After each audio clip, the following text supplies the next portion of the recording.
of the child, baby, mother is responding. Okay, so that is how social emotional is there. And when we say cognitive is basically using your uh, general term होता है intelligence, हम बोलते हैं ये बच्चा intelligent है, but intelligence basically comes to cognition, that is understanding your surroundings and doing problem solving. तो ये चीज अचानक से 3 year old 4 year old में नहीं आने वाली है, ये एकदम शुरुआत से ही चालू है.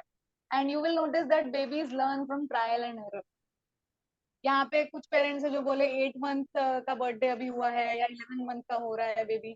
You might have noticed in the past that your baby must have tried rollover for nearly 1 to 2 weeks, and then one fine day the baby rolled. So that is what trial and error is. Babies trying continuously, and finally it happens. So this perseverance, this trial and error, this is part of cognition. Then comes cause and effect. Nowadays, those beautiful gyms are there where children, babies, just move their legs and a button is pressed and then sound comes. Initially, बच्चे को नहीं पता चलता है कि बच्चे के पैर दबाने से बटन बज रहा है और आवाज आ रही है. Gradually, उनको समझने आने लगता है कि what is the cause and what was the effect. Then they will do it again and again and again and again to master it. That is what cause and effect is. Similarly, object permanence. कोई चीज जब आंखों के सामने है, then it is present, but once it is out of sight, it is not present. So that's why babies are, very cute and they go to anybody. And if mother is not there in front of them, they are happily smiling and all. But the moment they see mother, then they start crying because they realize, okay, she's there. Okay. But then gradually, babies understand that a person or an object exists even if it is not present in front of eyes.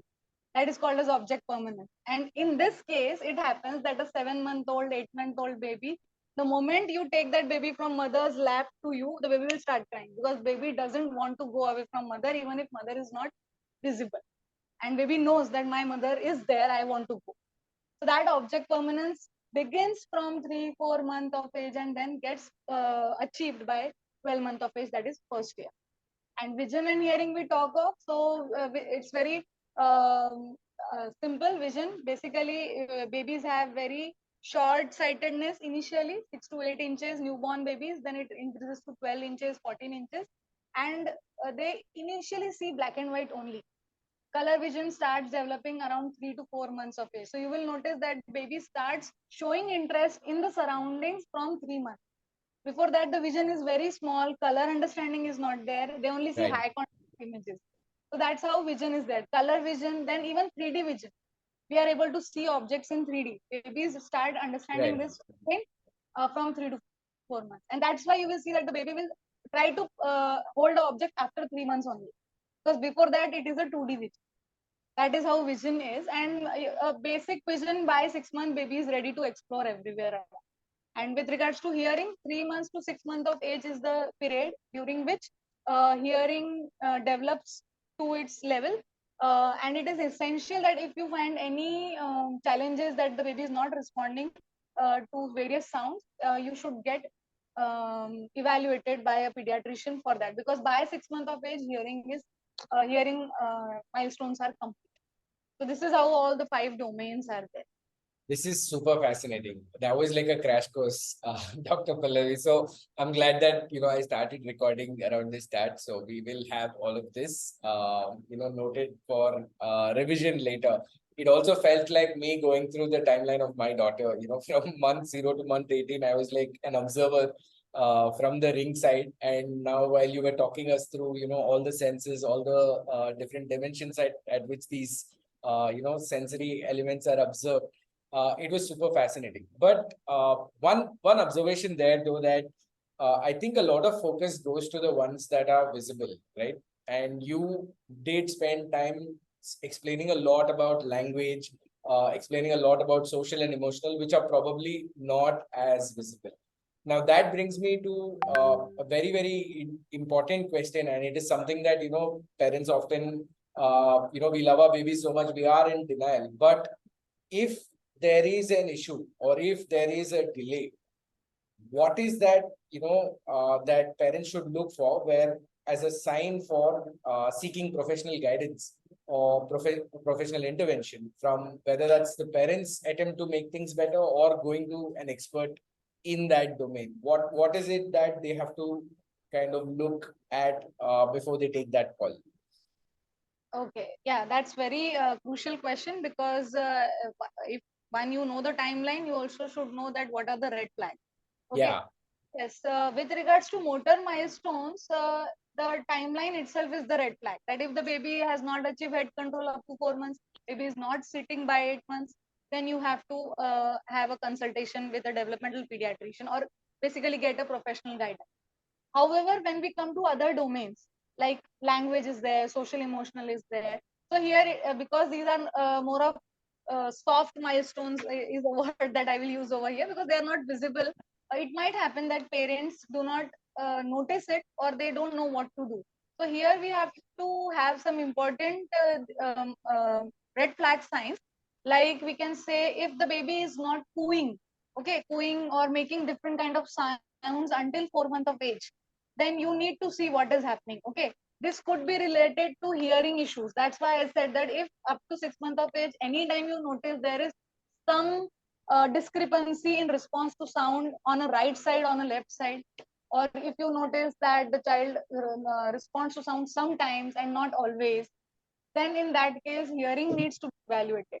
And it's very very crucial that any doubt about hearing is addressed as soon as possible, because if hearing is not in place, language is going to be affected badly. Because if the baby is not able to hear what you're saying, baby can't develop the language. Okay, so that's why it's very essential that if there is no cooing sounds up to 4 months of age, that is one. Another is babbling. Like I said, it starts somewhere 6 months around. So if up to 10 months of age also you are seeing that there is no babbling at all, then you need to take an action, because baby is not showing desire to make sounds. So again, if no babbling up to 10 months of age, you need to address that. Similarly, response to name call. Okay, it happens initially we are calling the baby with different names. Nicknames are there. Mama will call something else, Papa will call something else, Granny will call something else. So lot many names are being said. But then gradually we start having one particular name for the child, and it is expected that somewhere between 6 to 7 months of age, baby responds to the name called. However, if you see that around 10 up to 10 months of age, you are not able to respond, your baby is not able to respond to name call, then you have to address this. Because if the baby is not responding to name call, either hearing issues are there, or is the baby not understanding that this name is being used for the baby, and we need to see that are there any other concerns. So this is also a very important red flag that I would suggest with regards to language and socialization. And With sorry, yeah, please. yeah, Raghu. No, I wanted to check. Is the natural place obviously the regular pediatrician that they go to, or do they reach out to someone who's a specialist right away? Yeah, What so usually happens? yeah, so one is, if your pediatrician has been giving you updates over vaccination visits about the growth and developmental milestones of your child, then that could be the first contact person, because then they are aware of these challenges and they will then direct you to where to go and what to do. However, if you notice that even after you telling this concern to your pediatrician, they are not showing any concern, then it is better to directly go to a developmental pediatrician for these challenges. Because I strongly believe in this, that if parents are having some kind of concern, then Right, parental instinct is the highest level of concern. So if right. parent is showing some concern, that has to be addressed. हो जाएगा, रुको कुछ देर रुको, चलता है, these kind of attitudes are not going to help our children. That's why if if your pediatrician shows those kind of expertise, no problem going to them first and then to a developmental pediatrician, or directly also you can seek professional guidance from a developmental. Got it. So before any, diagnosis or any tests are being done, even that gut feel that, we feel as parents is enough to have this conversation and at least start, ruling it out, if not Absolutely. anything else. Um, Yeah. Dr. Pallavi, so one of the things that, we spoke about is about the concern side of things, right? Which is when things are not going on track. But I want to also dwell some time on the other side, which is, what is optimal growth? And is there something like that? Is that something that parents can aim for, where they're proactively helping, proactively contributing to this growth story of the baby? And again, like a lot of what you said feels like knowledge that we have to internalize, but are there any tools or are there any simple things that can be done at home before I go to an expert or I go to a doctor for this? Yeah. So when we say that overall growth and development, how we can take care of it, even before when there are no red flags, and we just want to ensure that we are supporting well. So in that case, nurturing care is the blanket term that I will use, under which we have various things. Like one is you have to ensure that adequate nutrition is there. Okay. Another is that we have to ensure that babies are getting all vaccinations well, because if vaccines are timely, then the baby will not fall sick again and again or repeatedly. So automatically the growth and development will not be hampered. Okay. So one is nutrition, one is having surety about vaccines, and one is responsive caregiving, that is being there for your child. Many times it happens that as adults we have assumptions that ये बच्चे ऐसा ही करता है, ये नाटक है, इसको respond नहीं करना चाहिए, कोई जरूरत नहीं, रोने दो, बहुत ज्यादा आप कैरी करोगे तो बच्चा जो है बहुत ये हो जाएगा, लद्दो हो जाएगा, that is a word that I heard in Hindi, कि आप लेके घूमो तो बच्चा फिर हमेशा वही चाहेगा कि आप गोदी नहीं चाहिए, गोदी नहीं चाहिए. But that is not how it is. Okay. If you are being consistent in providing care to your child, that builds trust. So it is directly associated to the emotional development of the child. When if you are inconsistent कि इस बार मैंने बच्चे को उठा लिया, next time नहीं नहीं मुझे किसी ने बोला है कि रोने दो उसको, तो फिर रोने दिया, फिर नेक्स्ट टाइम फिर से उठा लिया, so the child gets confused that what is happening, why my needs are not being met every time. So then the ability to develop trust in a relationship starts getting hampered, and you can see that these kind of problems actually then reflect even in adult relationships when the child grows up. So that's how the impact is. That's why being responsive to the needs of your child is very important. Trying to understand what they are saying, like I said, understanding their different cries, that is important. Okay. Then another thing is in responsive caregiving, even feeding, that either it is breastfeeding or formula feeding or mixed feeding, whatever it is, but you are able to provide it when and when, as and when it is needed. That is demand Right. feeding. That is also part of responsive caregiving. Then another fourth element is safety and security. Then again, it is part of this on that if you are there consistently, child feels safe and secure in presence of you. Then the attachment between the parent and child is good. Many parents feel that we are going to start job, okay, so we should be relatively away from the child, so that the child is able to adjust. No, it's not like that. Okay. You being there for your child and then helping your child transition with those separations is going to help him.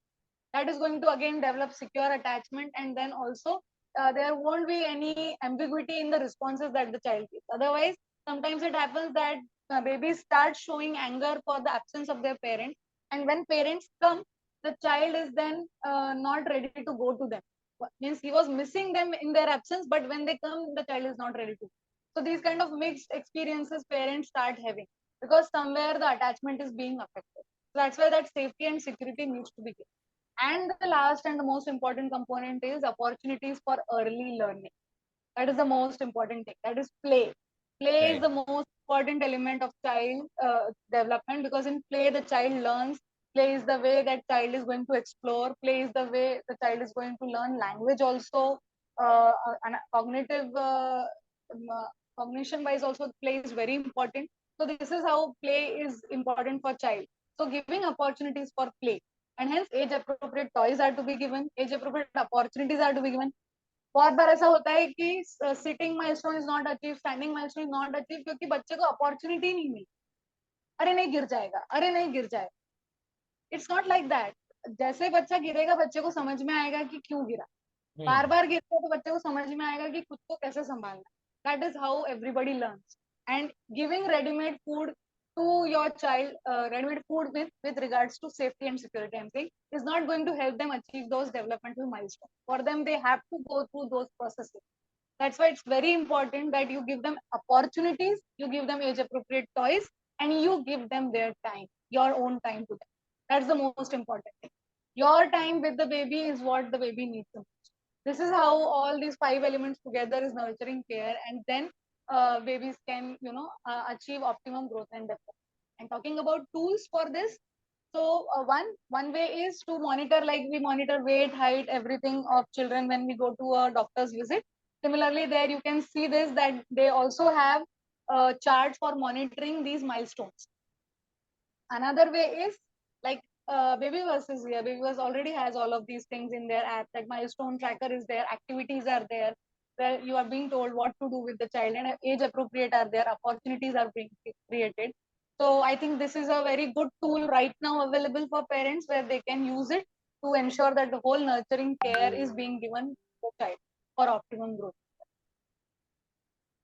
Thank you for that. So, definitely hearing that presence is a big aspect of this, so that you can do the other things, so that you can respond to the situation appropriately. And obviously, the second half of it is, the technologies evolved so much that we have ways in which we can actually be at home and also kind of get to a professional level of understanding what your child is going through right now. In fact, this what you see on screen is a module that we built out with the help of Dr. Pallavi. So anyone who's not checked it out yet, highly recommend it. I'm also dropping a video in the chat that will help you, quickly understand how tracking milestones works and how easy it is once you have, the Babyverse app, right? Because we know that there are, slightly more complex looking growth charts and other stuff that are probably more suitable for a professional to evaluate. So we've tried to simplify it to a simple yes no question that will basically help you both understand what to expect in this month. At the same time, it is also giving you a sense of what the baby is already done with and where are areas of improvement or where are areas of progress that you can look forward to. Dr. Pallavi, we spent a lot of time on the growth module. I also noticed that, parents already have questions about this. We will take them towards the end. But in the interest of holistic development, I do want to move on to, nutrition as the next major topic, because a lot of the growth that we spoke about will not happen if the right fuel does not exist, right? So beginning again with a meme. So it's a common complaint that we've seen from a lot of parents, when babies are not eating the meal but always wants milk. It's almost funny when you're on the other side, except when you're actually handling the situation. Um, Here's another one. When you try to introduce veggies to your baby for the first time, there's a big, strong look that you get. This is a look that you'll see it in some shape or form from your babies, because they're like, oh, what is this new thing? Why am I getting closer to this? And of course, this is something that I am guilty of as a dad who's trying to also be involved in the process as much as possible. I sometimes don't get the nuances right. So if I end up giving the wrong cutlery, that is enough to trigger a tantrum. And it is, I mean, this is obviously in a lighter note, and there are explanations for all the behaviors that we're seeing on screen, but it is something that, you notice at homes where there are children. But without dwelling further into that, in the interest of time, I want to get to the first question. What are the main nutritional needs that babies need after they cross the age of 6 months? And what are signs, or how can parents know, that all these are being met? Because sometimes I feel like weight is overrated. Weight is the only thing that gets, monitored all the time. So I kind of wanted to know, is there some truth to that, or is there a multidimensional way of looking at nutrition as well?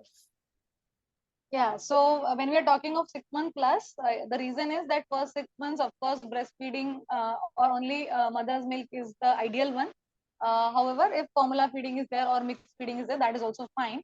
But 6 months of age is the time when we have to introduce food, solids or semi-solids, we say, or rather the medical term is complementary feeding.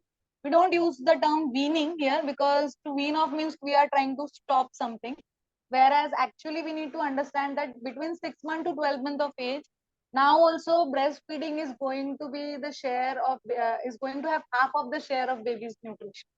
Okay, so we have to transition as the baby is 6 months complete, transition to only milk. From there we are going to milk plus complementary foods. So it's important to understand this, that in 6 to 12 months half of the nutrition comes from breastfeeding, and in 12 months to 24 one third of the nutrition comes from breastfeeding, and that's why it's recommended that you continue breastfeeding your child up to 2 years of age. Okay, But having said that, another important thing here is that we need to understand that when we say nutrition, many times people shift to animal milk. Okay, बच्चा दूध पे था तो अभी animal milk दे देंगे कि सुबह एक glass दूध, शाम में एक glass दूध. Yeah, so this is not what we want. We want balanced food where all the nutrients, carbohydrates, proteins, fat, vitamins and minerals, everything is being taken care of. Fiber and water intake also. All of this needs to be taken care of. And that's why we need to introduce solids. Okay. And when we say solids, we have to be from starting only, this needs to be clear in mind that ultimate aim is that the child starts eating what the family is eating. So that's why the food items that we are going to offer should be in those from that repertoire only. If we give something very exotic, which probably you as parents are not eating, and then expecting that a 2-year-old will eat daily lunch, dinner, and breakfast like you, it's not going to happen. So it's very important that it comes from the family pot. Another important thing is when I said carbohydrate, protein, fats, sometimes we start giving lot of importance to this. क्या है इसमें क्या है इसमें carbohydrate है क्या इसमें protein है क्या, and it's not easy to remember because no food item has only one particular thing.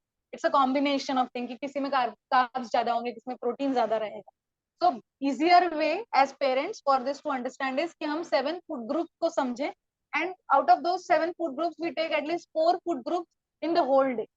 Okay, a combination of food items so that 4 food groups are being taken care of. So what are those 7 food groups? The first one is the cereals, roots and tubers. Okay, here when we say roots and tubers, potato comes here. Potato is not a veggie, please. Let's forget that potato is a veggie, because then that's a big misnomer basically that potato is a veggie. So potato comes in roots and tubers and cereals because these are high on carbs. Then another category, second one is legumes and nuts, that is pulses. All dals and all nuts, they together form the second category, which is high on protein and also some important micronutrients like vitamins and minerals. And third category is fruits and vegetables, which are rich in vitamin A.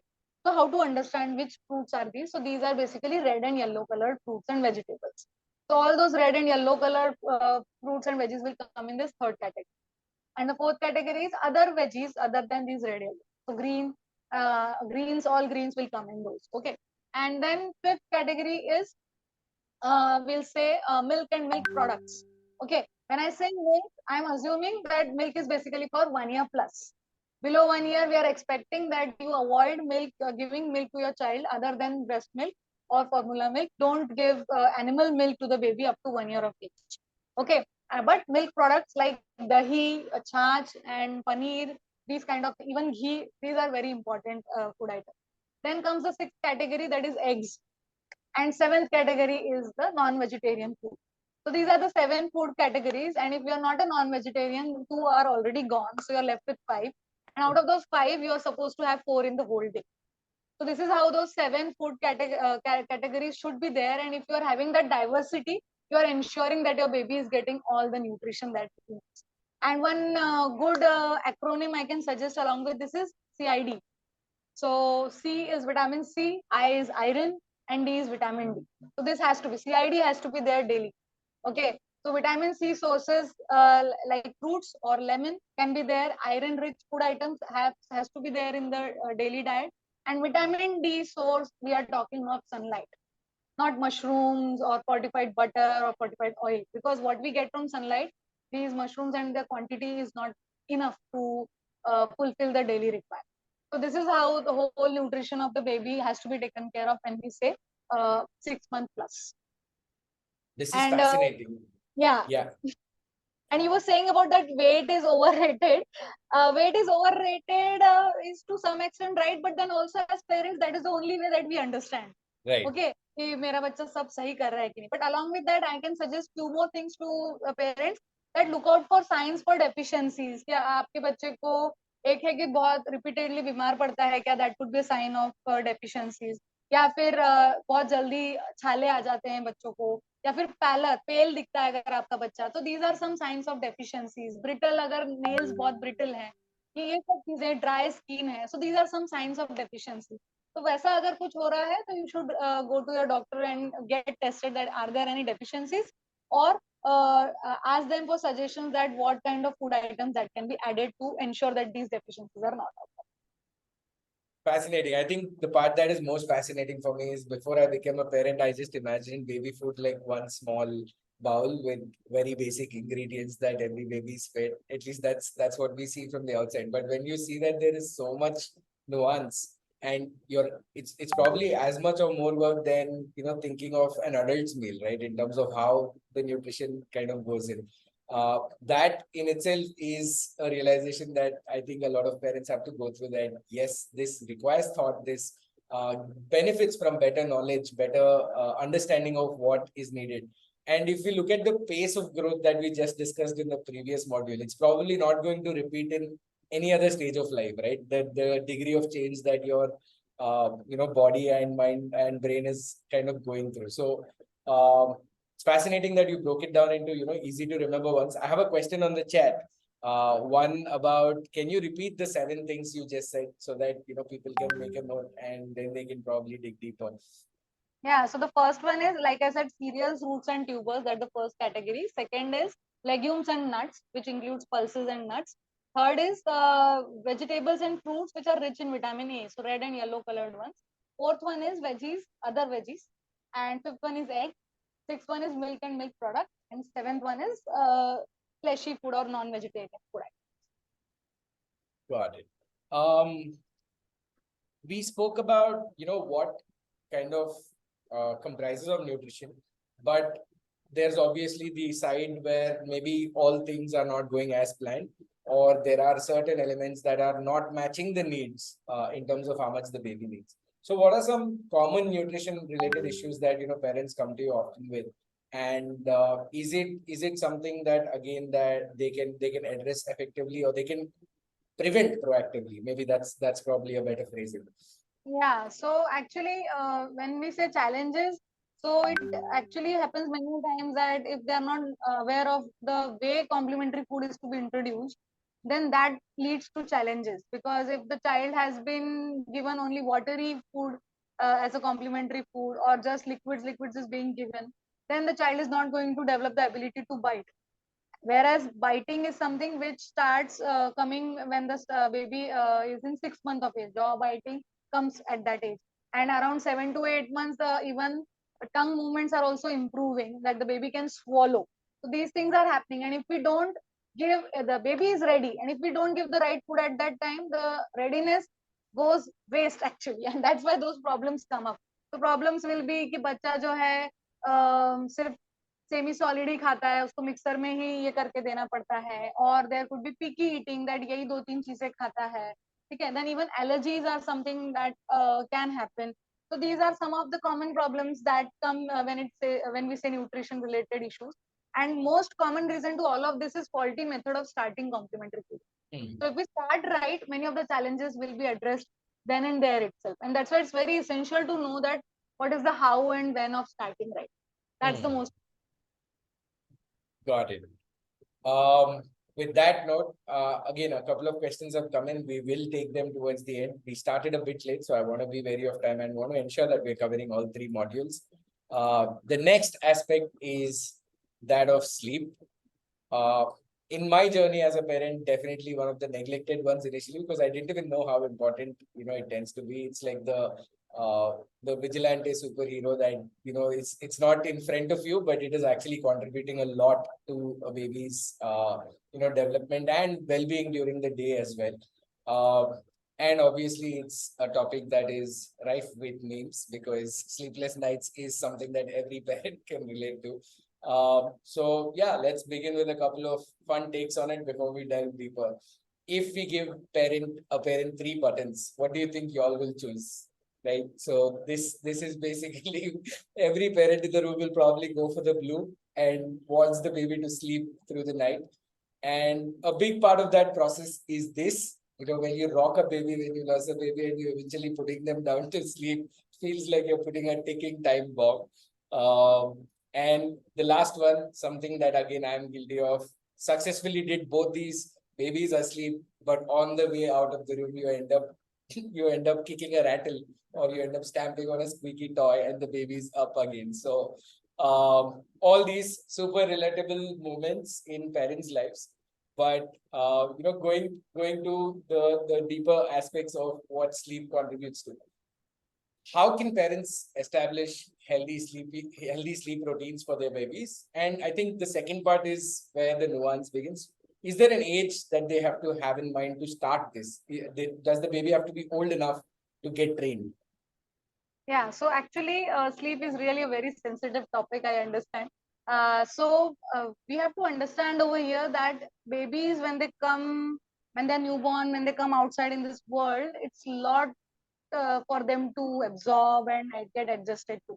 And that's why you might find that initially 3 to 4 weeks or even up to 6 weeks, I would say that many babies have lots of challenges. When we say that the day night cycle is not developed, okay, and then they're crying for no reason, we don't understand what are we supposed to that the child will stop crying. All of this actually happens, okay, and you have to go through it. Okay, so it's not that always you will have a solution for it. Sometimes some solutions work at that time, sometimes they don't. But then I think after around 6 weeks is a good enough time, because by that time you also start understanding that what is happening with your baby, how your baby is showing signs of sleepiness. You start understanding your baby more. You are now getting well acquainted with the baby. So 6 weeks is a good time to start implementing or starting with some routines. Okay, and one of the most important routine that I would suggest is that to not expose your child to white light after 7 p.m. That's a very basic one. Or I would say coordinate with the actual sunsets. Okay, so whatever is the season, according to that, post sunset, you should not expose babies to white lights, because we nowadays are living in such kind of atmosphere where 11 12 baje tak ke sab kuch, all lights are there and everything is lot of overstimulating. But for babies, then it will be difficult for them to develop the sleep pattern. तो ये अगर आप शुरुआत से follow करते हैं, then that will help you to develop other routines. And routines can be like changing clothes or sponging or having a bath. Okay, then listening to some music or some kind of uh, regional songs or whatever you prefer, and then finally the baby sleeps. So these can be there. It's not necessary that everybody should have everything in their routine. It could be just 1 to 2 things in their routine. But the most important thing is not to expose your child to white light, because it stops the production of melatonin, which is the most important sleep inducing hormone. And if we begin right, then automatically the journey is going to be better. I think a lot of things that you mentioned are actually external and ambient, right? Around the baby rather than like within the baby. That's very interesting. So they borrow a lot from cues around rather than being engineered a certain way. So we can actually create an environment that makes the baby fall asleep Yes. more and more easily. Then I mean, you already touched upon this, but I want to maybe spend a couple of minutes on the last couple of words that we see on the slide. So there are babies that end up learning, falling into a routine, and often you notice that they forget that, or they literally, there's like a blip, right? They again go back to older routines or completely new, unmanageable routines. So sleep regression is a topic that most parents don't know when they get started out until it hits them. And the second one obviously is of nighttime awakenings, which is when is a baby expected to even sleep full night, not for the parents' convenience, but more from it's what is the right time for the baby to actually do this without waking up even once. So basically, sleep regression is what you're talking of, that they forget. So this can happen for various reasons, and it is not necessary that every baby has it. Okay, and it's also not necessary that every baby will have it at the same time. Okay, so the reasons can be, one is that they are achieving some new milestone, developmental milestone. That's why it is happening during that time. Or it could be because of some illness also, or even teething. Teething pains can make them be little bit light on their sleep, because they are again and again getting those pains. Okay, and even change in routine is also a major thing. So if a particular family, goes from a maternal place to their actual home, then they might see that there has been a change in sleep, because now the child is adjusting to new environment. So this could also be, or even travel is a very major reason because of which these sleep regressions can occur. And these sleep regressions can last 2 to 4 weeks. So you have to be patient and try to be consistent on the routine that you are having. That will help the child to come back to the original pattern. And nighttime awakenings, when we say, so here we need to understand that babies have a small sleep cycle as compared to adults. And adults, when they have around 120 minute sleep cycle, so we are awake like slightly for a few seconds. We might just change our posture, or we must just move our hand or something, and we get into another sleep cycle. That's why we don't wake up again and again. But for babies, it becomes difficult to go from one sleep cycle to another. Okay. Hmm. And their sleep cycles last just 60 to 90 minutes. Okay. That is the reason that nighttime awakenings occur. Okay. But then being consistent, being responsive to your child's needs is going to help them to fall asleep, and gradually this time will increase. So you will notice that when a baby who is getting up every 2 hours will gradually one day show you that 3 hours हो गया, 3.5 hours Hmm. हो गया, 4 hours हो गया. तो ऐसे धीरे धीरे वो टाइम बढ़ेगा. ठीक है. Gradually it is also observe कि बच्चे का जब wait double there birth weight हो जाता है तब भी ये चेंज देखने मिलता है. Okay. So that is also a way to understand कि थोड़ा night time awakenings कम होगा. And the most important thing is how we are responding to those night time awakenings. अगर बच्चा उठ गया और हम भी लाइट ऑन करके उसको खिलाना शुरू कर दिए, उसको एंटरटेन करना शुरू कर दिए, तो फिर the whole thing has got haywire. So it is very important be minimal in stimulating your child at night. Light भी आप मिनिमल रखिए, बच्चे को अंधेरे से डर नहीं लगता है. Let's make it clear. Okay. So Hmm. Don't keep lights on for your baby even during night time sleep as well as afternoon sleep. जितना ब्लैकआउट रहेगा उतना अच्छा है. Blackout curtains are best for sleep for babies. तो आप एक छोटा सा नाइट लैम्प फुट की तरफ रखिए ताकि वो लाइट पूरे रूम में ना आए और आपको विजिबिलिटी रहे जब आप बच्चे को हैंडल कर रहे हैं. And keep the stimulation to minimum. Do not talk to the child. Just use जो हम बोलते हैं कि बच्चे को आप रॉक कीजिए, मूव कीजिए, या फिर थोड़ा सा सॉन्ग वगैरह गा के बच्चे को सुलाइए, वो सारी चीजें ठीक है. But don't talk to the child or don't try to entertain the child because फिर बच्चा पूरा अवेक हो जाएगा and then it will be very difficult for them. Thank you for that. I think a lot of them were first time for me as well, and my daughter is already 18 months, so maybe I'll use these in the future. But the one about doubling the weight is it looks like a experience wala hack, right? Like at what point can you actually start looking at it? What is easily available for us without getting like a sleep analysis done or anything more complex done? That was full of value bombs. Maybe the last aspect of sleep and one that we've not spoken about yet is during the daytime. So there's obviously nighttime sleep, but during the daytime, naps play a huge role. It's important for the babies to, develop, be active. Again, we already spoke about holistic development, but maybe if you can quantify what role does naps even play in the overall sleep schedule? How are they important and how can they even disrupt nighttime schedules? Maybe those are the two key ones that I'd love for you to address. Yeah, so naps are indeed very important, and we will see that initially newborn phase up to 2 months, 3 months, around four naps is what we expect. Okay, average I'm saying. It gradually reduces to 3 naps once the baby is 4 months plus. So 4 months to 1 year of age, we can see around 3 naps. Having said that, it is essential to understand that the duration of naps sometimes can be as low as 30 minutes, 40 minutes, 50 minutes also. But on the other side, it is good to keep the naps limited to 2 hours. Hmm. कभी कभी ऐसा हो जाता है कि 3 घंटा अगर बच्चा सो जाता है तो we think it will be good. But then it might happen that अगर बच्चा दिन में ज्यादा सो गया तो फिर night time sleep can get affected. So overall limit a particular nap not more than 2 hours. अगर आपको लग रहा है कि 2 घंटे होने आ गए हैं तो थोड़ा सा अनकंफर्टेबल एटमॉस्फेयर क्रिएट करना शुरू कर दीजिए. Like if you are kept the curtains completely, तो just open the curtain so that थोड़ा लाइट आएगा. थोड़ा सा नेक्स्ट 10-12 मिनट्स में बच्चा जो है उठ जाएगा. That is one thing. And in general also we can see a pattern that अगर नींद अच्छी हुई होगी तो बच्चा एक्टिव रहता है. Active is able to play well, and playing is where the baby is going to gain all the milestones also. So it's very important that naps are there, but then there could be some challenges in daytime naps that parents might face, and especially sleep regression जरूरी नहीं है कि night time में ही होता है. Sleep regression day time के nap में भी हो सकता है.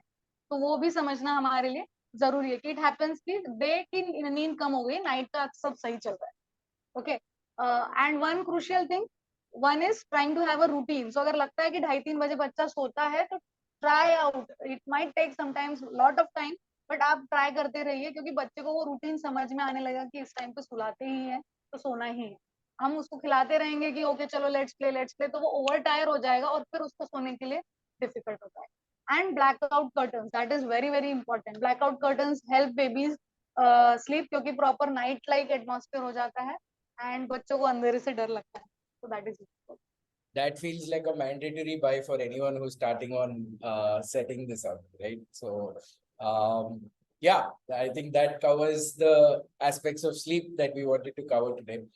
Um, Dr. Pallavi, thank you so much for all the detailed answers. There are a few questions. We can maybe meet after a break if possible. Otherwise, I can take them in text and get them to you later because we are running over time. Whichever works for you.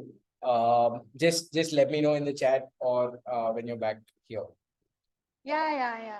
So I think we can have those questions later on, because even with regards to my kid, I am running overtime. So I have Yes, I understand that. I could sense that. So I will let you, let you go back to your baby, and we will find you at a more opportune time. I will note down all the questions that we have from the group here and share them with you so that you can respond to them as well. Thank you so much for your time. Everyone that's on the call, I would request you all to stay on. We have something super exciting to announce. I know that we've shot overboard, but I love that everyone who started the call has actually stayed on. Dr. Pallavi's content, Dr. Pallavi, generally when she starting talking about these, it becomes really fascinating, for us to understand. So very glad that you've stayed on till the end. Would request that you stay on for 10 more minutes so that we can share a little bit more about baby versus premium plans that we've announced. A lot of what we discussed today is what we've technologized in an app, right? So Babyverse is aiming to be a companion for any parent that is out there, and premium plans are our way of ensuring that we are getting you that personal attention. Now, in the start of this, we actually, spoke about the three major aspects of a baby's development. And now we're excited to announce that all of them are available for you in the Babyverse premium plans. Now, the way we wanted to go about it is actually to try and understand what is practical for parents, right? If we end up saying everything that we discussed today in sleep and everything that we discussed today in nutrition and growth, all of them getting executed at the same time is often the root cause for parents to get exhausted or overwhelmed, especially when we have other schedules that are equally demanding, right? So what we arrived at is that each month needs a different team, right? Imagine you're like an F1 driver and you're stopping at a pit stop and you're getting different people checking different parts, right? Someone's checking the tires, someone's checking the fuel, so on and so forth. So that's the kind of modular approach that we've taken in Babyverse Premium. So each month is different, and each month will also need a different team to support. So if it is growth, then you have a developmental expert. If it is sleep, then you have someone who's a sleep coach. If it's nutrition, you have dietitians and nutritionists on board that are kind of advising and supporting you for that respective month. And the way we look at it is that it's like a parenting concierge, right? You let the load of research, of doctor vetted information, and of what to do and what to expect on us, and we will ensure that you're getting the information and the access that you need to these experts on a timely basis. And sometimes even help you do this proactively. If you know that there's a 7th month sleep regression coming in, then consulting in the 6th month and preparing for that is the approach that we are taking. Now, who is this program for? We're looking at all types of parents, but some of them need it more than others. So first-time parents, anyone who's had their first baby, parents who love measuring milestones, who are measuring milestones and trying to understand them better, working parents, parents with a shortage of time due to other commitments, any parents that have set out, and this is an increasing thing in this generation, right? No more joint family setups, but nuclear family setups are increasing, which means lesser support system, lesser wisdom that's coming through. So nuclear family parents is one aspect, and obviously The last one, which is health conscious parents. India as a country, we've been protein deficient for as long as we remember. Now, if we are fixing this at a baby level, then we are actually going ahead and delivering a lot of value for their future. Uh, in terms of what you get inside this, the first aspect obviously is consulting with experts. We heard Dr. Pallavi today, but we have a team, a panel of experts that take care of their individual verticals, whether it's lactation, teething, whether it is nutrition, whether it's sleep. So all different aspects that go into growth are covered within the panel of experts that we have. And this is a rare thing to have a dedicated set of experts that actually help you with the right knowledge for this. The second major aspect is of having a personalized app. Now, here's a look and feel of how the app looks once you're on premium. So you will get special access to tools that will help you make these tracking these three things easier, and also staying on track with what advice you got. Because sometimes the more challenging thing is not actually getting the knowledge, because we have Google, we have Instagram. Getting the knowledge has become easier, but implementing and staying through and following up with that often gets difficult. And that's where a personalized app where all your resources are in one place, all your tools are in one place, is something that we can really ensure that we answer through the app. And the last aspect, which is, I think a lot of you here are already a part of the community, and I see that there are more questions getting answered. Community is the place where we ensure that parents can interact with other like-minded parents, but also you get access to these experts on a weekly basis, where they take time out to cover specific topics that are of interest to the parents. So we source the topics from the community and then go ahead and answer the questions around that. So I saw a couple of questions today about massaging. We just recently did a session today, session last week about teething. So we are actually taking specific topics, bringing those experts on board, and opening the group for everyone to get their questions answered.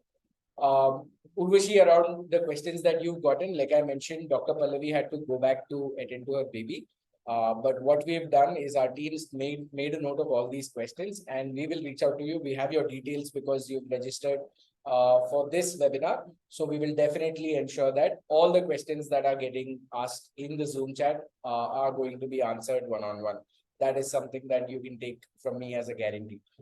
Now, having access to a panel of experts, I spoke about having access to a personalized app that is unique to your baby's journey and growth, and having a community that cares are the three parts of the offering. And what we are doing is offering all of this at less than the price of a medium pizza, right? Like, so we're looking at this as a journey that is broken down into individual months, and each month you will get a consultation. You will get the availability of experts that we spoke about on chat. You will also get recipes, sleep schedules, and all the resources that you need inside your app.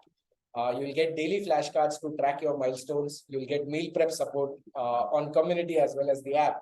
And we already spoke about the lifetime community of parents. Now, if we piece these together individually and look at how much does it cost out there, you can see the pricing on the right.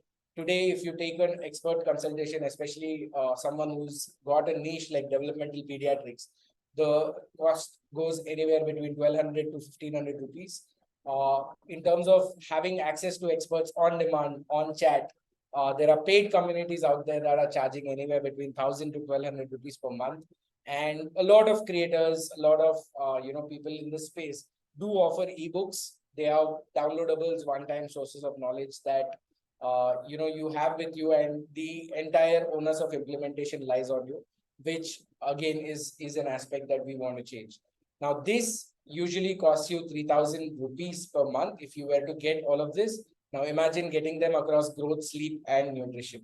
What we've done is actually piece these together for the first 1,000 users, and we've offered quarterly and yearly plans that are less than the cost of a consultation outside.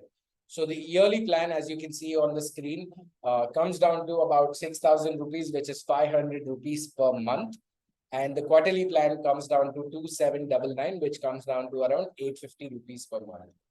At this price per month, a consultation is included. Your app will be personalized for your use case, and you will get a community where we have a SLA or a rule where we will respond to any of your queries within 24 hours. Now, for everyone that stayed on, I have a question, right? Because I do want to ensure that, whoever's made out the time to be here is rewarded. Can you tell me in the chat what day is it of your baby's first 1,000 days? Because we started about this being all about baby's journey in the first 1,000 days. But time flies so fast that we often forget how far along we've come in. Do we have anyone? Let's see if we have someone who's actually tracking this at a day level. Wow, Rahul's already in with 285 days. That's super fascinating, Rahul. I'm a fan of either your calculation or your tracking, one of those two. The reason I wanted to ask this question was that, oh wow, Abhishek is pretty early in the journey at just 25 days. Thank you, Abhishek, for sharing. Uh, for the first 1,000 days, we want to ensure that for the first 1,000 users, we have a promo that allows you to get your first month for free. This means you don't have to pay before you, experience the value. There will be a minimal token charge of 2 rupees that is charged. Mishika, great to know that you're at 210, but you can basically begin experiencing the premium offering by applying this promo code in your app. We will send a video that shows you how you can upgrade, and with first 1,000 as a promo, you can immediately get access to everything that we offer on Babyverse Premium at just 2 rupees, which is an authentication fee that Google and Apple take. And post that, once you're convinced of the value, you can decide if you want to stay on for the yearly plan. And in case you don't, we'd love to hear how we can make your experience better. Mubashira, I love that you eventually got there. 545. That's within the first 1,000 days as well. But you're further along compared to the others. So great to hear that. And I think this is where we wanted to end for today. For anyone who's upgrading today, we are also offering 3 special resources. So go ahead in your Babyverse app. There's a crown icon on the right top corner, and all you need to do is tap that to see the 2 plans that I just described to you. And once you choose one of them, it will ask you to apply a promo code. Apply first 1,000 FIRST 1,000 in the app, and you will be able to get access to these 3 resources as well. On that note, we're going to close today's webinar. Thank you everyone that is taking the time out. I would recommend that you give us a shot, because we put in a lot of thought and a lot of research into this, and we want to ensure that every parent's journey is fun and stress-free. Any questions about the plan, you can ask on this forum, or you can reach out to us one-on-one. But beyond that, we will end the call. Thanks, Rahul. Thanks for making it. Urvashi's at 308 days. Took a little bit of calculating, I'm guessing. We're a small group now. Feel free to unmute if you have any specific questions.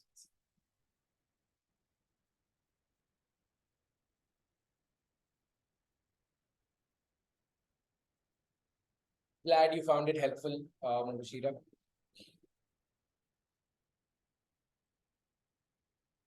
Awesome, Abhishek. Thanks. Lovely seeing you here as well. 25 days is way early, so hopefully you can make most use of what we are offering.